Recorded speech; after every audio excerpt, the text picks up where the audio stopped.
सात संगत जी, प्रेम से कहना धन निरंकार जी। आइए हम सब मिलजुल कर एक सुंदर सी कथा का श्रवण करें और सदगुरु के पावन चरणों से आशीर्वाद प्राप्त करें। दान देने के लिए धन नहीं है, कोई बात नहीं। हवन यज्ञ करने के लिए धन नहीं है, कोई बात नहीं। भंडारा करने के लिए धन नहीं है, कोई बात नहीं। किसी भूखे को खाना खिलाने के लिए धन नहीं है, कोई बात नहीं। लेकिन जो मैं आपको बता रहा हूं, यदि आपने यह कर लिया तो ईश्वर आपसे प्रसन्न हो जाएंगे। एक बार की बात है, एक गरीब महिला बस में चढ़ी। उसके कपड़े पुराने और फटे हुए थे, बाल बिखरे हुए थे और शरीर से वह कमजोर लग रही थी। जैसे ही उसे बस में सीट मिली, वह चुपचाप जाकर बैठ गई।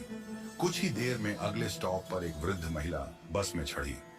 उस गरीब महिला ने बिना देर की अपनी सीट उस वृद्ध महिला को दे दी और खुद खड़ी हो गई। जब वृद्ध महिला अपने स्टॉप पर उतरी तो वह वापस अपनी सीट पर बैठ गई। थोड़ी देर बाद एक छोटी बच्ची बस में चढ़ी।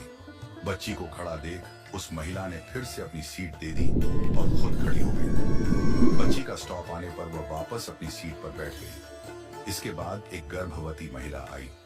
इस बार भी गरीब महिला ने बिना सोचे समझे अपनी सीट दे दी और खड़ी रही। गर्भवती महिला के उतरने पर वह फिर से अपनी सीट पर बैठ गई।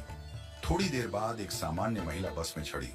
वह न वृद्ध थी, न बच्ची, न गर्भवती, पूरी तरह स्वस्थ लग रही थी। फिर भी गरीब महिला ने अपनी सीट छोड़ दी और उस महिला को बैठा दिया। यह सब देखकर बस में बैठी एक अन्य महिला, जो एक अध्यापिका थी, बहुत आश्चर्यचकित हुई।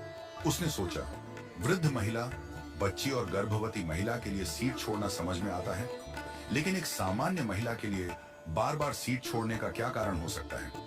जब बस अपने आखिरी स्टॉप पर पहुंची तो अध्यापिका ने गरीब महिला से पूछा, बहन, मैंने देखा कि आप बार बार अपनी सीट दूसरों को दे देती हैं। आपका भी उतना ही हक है सीट पर बैठने का, फिर आप क्यों खड़ी हो जाती हैं? गरीब महिला मुस्कुराई और बोली, मैडम, मैं दूसरों के घरों में बर्तन साफ करती हूँ, खाना बनाती हूँ, झाड़ू पोछा करती हूँ। मेरे पास अधिक धन नहीं है कि मैं किसी को दान दे सकूं, भंडारा कर सकूं, हवन यज्ञ कर सकूं या किसी भूखे को भोजन करवा सकूं। लेकिन मेरे पास मेरे कर्म हैं और मैं अपने कर्मों से दान करने की कोशिश करती हूँ। उसने आगे कहा, मेरे अच्छे कर्म ही मेरे ईश्वर के खाते में बैंक बैलेंस बढ़ा रहे हैं। इन्हीं कर्मों के कारण मेरा परिवार सुखी है। मेरे बच्चे पढ़ाई करते हैं, मेरा पति मेहनती और समझदार है।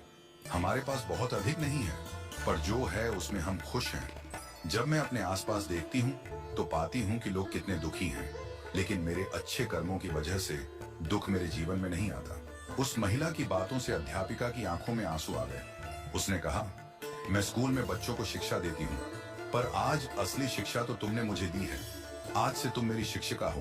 तुम्हारा बहुत बहुत धन्यवाद। इस कहानी से हमें यह सीख मिलती है कि सेवा के लिए धन की आवश्यकता नहीं होती। हम अपने छोटे छोटे कर्मों से भी दूसरों की मदद कर सकते हैं। किसी बुजुर्ग को सड़क पार करवा देना, किसी जरूरतमंद की सहायता कर देना, किसी को प्रेम से मुस्कुरा देना, ये सब कर्मदान है। जब हम दूसरों के जीवन में खुशी लाते हैं तो वह खुशी हमारे जीवन में भी लौट कर आती है।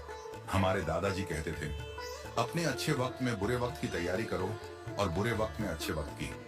जब अच्छा समय हो तो लोगों की इतनी मदद करो कि बुरा समय कभी आए ही ना। धन निरंकार जी।